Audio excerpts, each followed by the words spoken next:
finally, activist Morara KEBASO breaks silence. Let us listen to him speaking to Mofrika from Ikonini podcast. Morara ni aje? Poa sana. So ni Mwafrika Ikonini podcast Alright. So nilikuwa na watch news nikacheki history yako ya tax and buda jo. Hiyo si ni pesa mingi.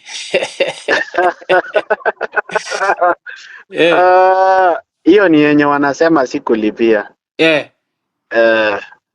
Okay. So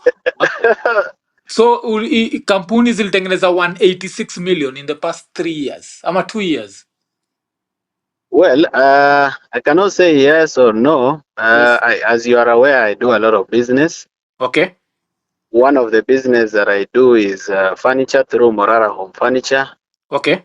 I also do property business through Morara Properties Limited. Okay.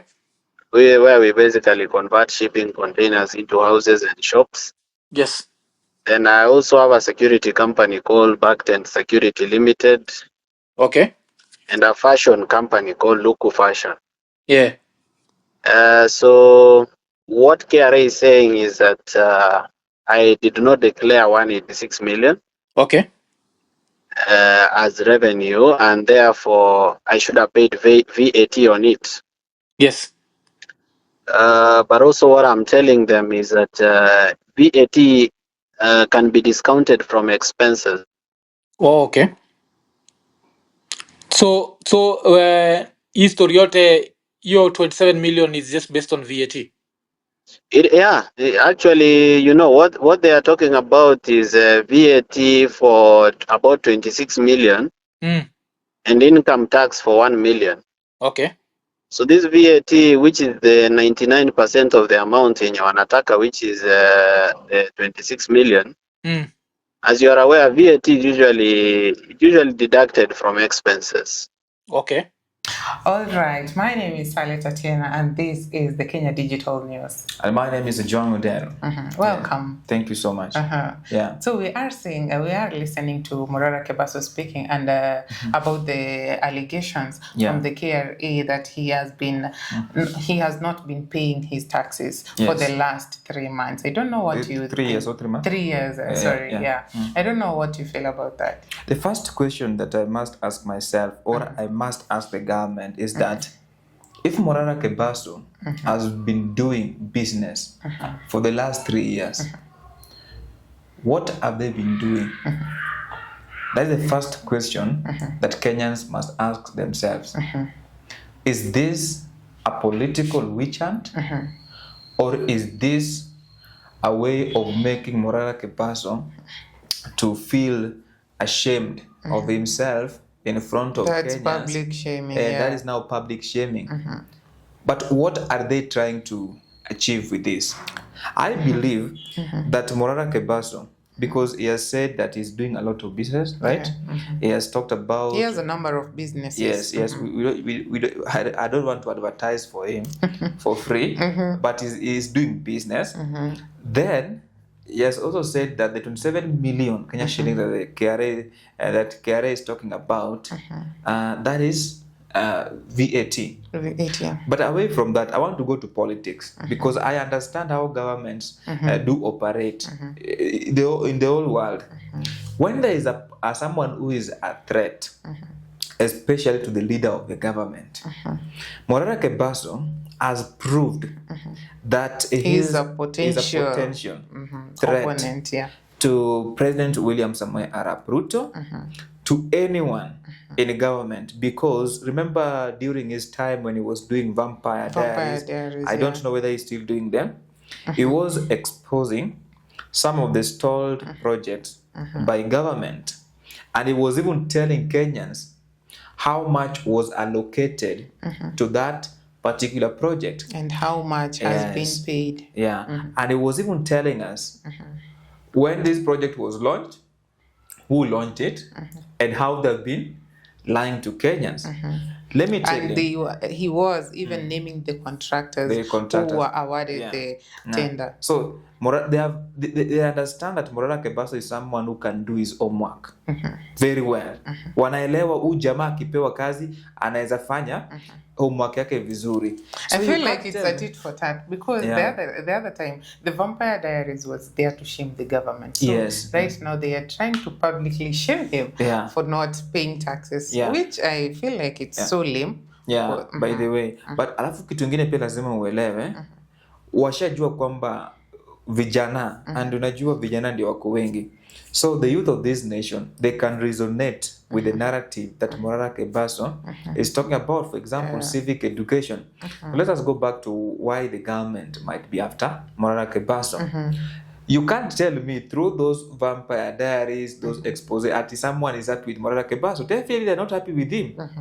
They're not happy with him. That is the reality on the ground. Definitely. You can't be going outside there and unaanika tu the dirty linens zangu na bado una expect I should laugh with you. Definitely I must come for you. So my honest opinion, I strongly feel that there is a way a government can deal with a potential threat, especially to a political threat. Number one, what they tax can do, audits. they can do with the tax audits. So through tax audit, they can launch an investigation. Maybe if you're doing business, like Morara KEBASO has said, is doing business, they can investigate whether you are paying tax. Which they have done. Yeah, which they have done. So how will they achieve this?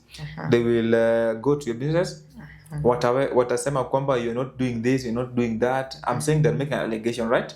That he has not been paying tax.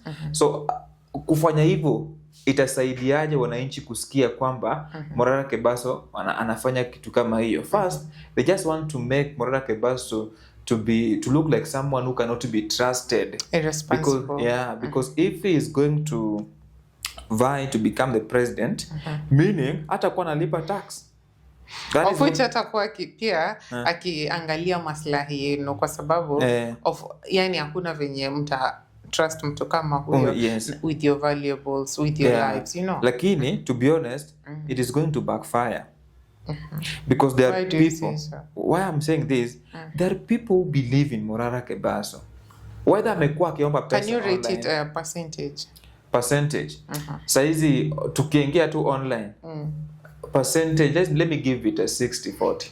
Or we put a poll. I can't give him 80, but kuna watu wanaelewa kwamba Morara KEBASO is doing something. So this is true. Alafu kitu kingine pia they can do, I think they're doing what's called public shaming. You talked about public shaming. Public shaming. Public shaming. So they just want, amekuwa akiomba pesa online, lakini kumbe huyu mtu anafanyanga biashara akona pesa. So unajua other Kenyans will now say, KEBASO akona pesa na sisi tunamchangia. Of which they can choose even to freeze all his assets. But hiyo ita backfire. Hiyo ita backfire. Tell me why they managed to freeze Mike Sonko's Mike Sonko's account. You remember the scandals? I remember, So which is possible? I remember, but I cannot authoritatively say the government did because I don't have an evidence to support my argument. But there's an allegation that Mike Sonko's accounts were freezed. But if it is true, then that means they were just trying to cripple him politically, financially, because and politically. Mike Sonko alikuwa bado yeye ni mambo mbaya kwa ground, and that is what Morara KEBASO he had the numbers. You remember the strategy that he was using to acquire the numbers, which was legit. Yes, you know, and that is what Morara KEBASO ako nayo saizi tukiongea. Numbers ziko pale. History tu ya age ndio itamwaka nyuma kidogo, because if he's 29 years this year, so meaning will be like 31 during electioneering period. So meaning kwamba lakini 2032 atakuwa kwa ballot. And I'm seeing kama vijana watakasirika sana. Hata huyu mwenye atakuwa rais wakati huo ataondoka. But so right now we are going to vote come 2027. Who do you feel like will be the best opponent? The best opponent? Kuna mtu anaitwanga Moshi wanawa. Sijui kama mwae msikia. No, I'm saying with the current sitting president. I'm giving you an example. Ukienda kwa Moshi wanawa. I'm giving you Moshi wanawa is a voter. he is a voter. So I'm just giving an example. Alisema hata rais na ninanukuu, hata rais kama anashindana na Mende atapigia Mende. Okay, but which means whoever the opponent will be, but to be honest, I think President William Samoei Arap Ruto also, to make him a one-term president, it is not going to be a walk in the park. Kenyans must prepare themselves. What they must do, they must register themselves as voters.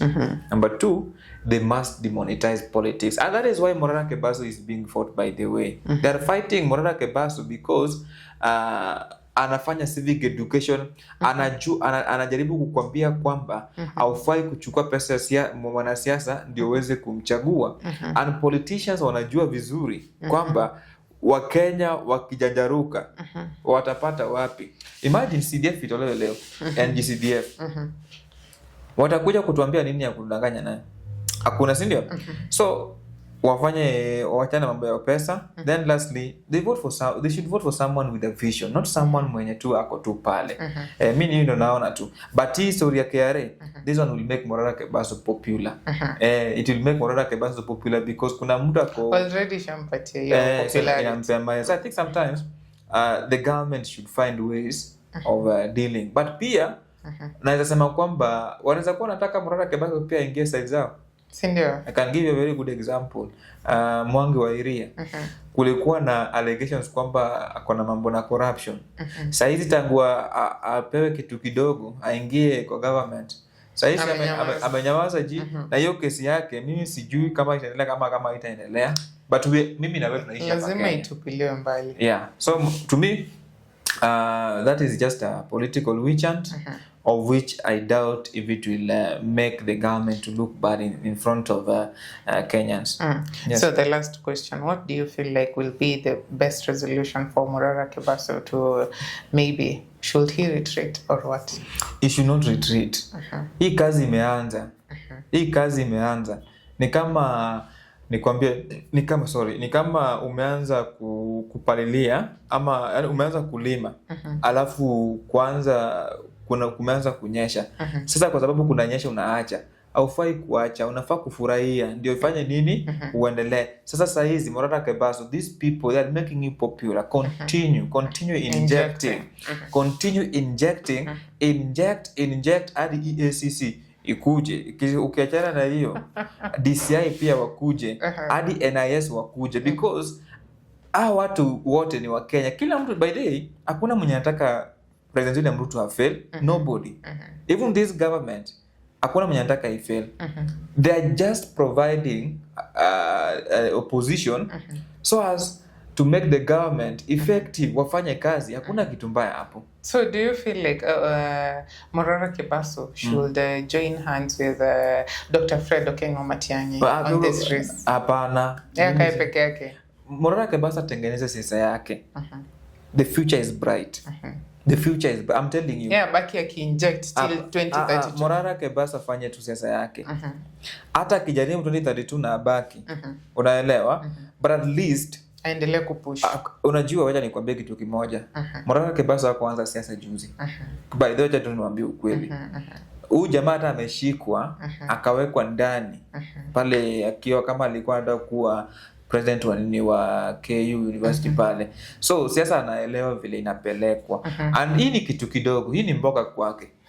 Hii itaisha tu. Same as Babu Owino. So you remember when he was still in campus, pia bado alikuwa ya Babu Owino. You can't compare na Morara KEBASO. Ya Babu Owino ile ilikuwa moto kama pasi. Ukiwekewa hivi utachomeka kwa sababu you see. But nisikuweke sana sababu naona unamaliza show yako. What I can say, Morara KEBASO should continue to inject. Waweke dawa, weka hadi kwa vein, weka hadi kwa IM, wakutafute. Continue injecting. Yes. Thank you very much for your sentiments. Yes. That has been our time. My name is Saleta Teno, and this is the Kenya Digital News. And my name is Ojuango Dale.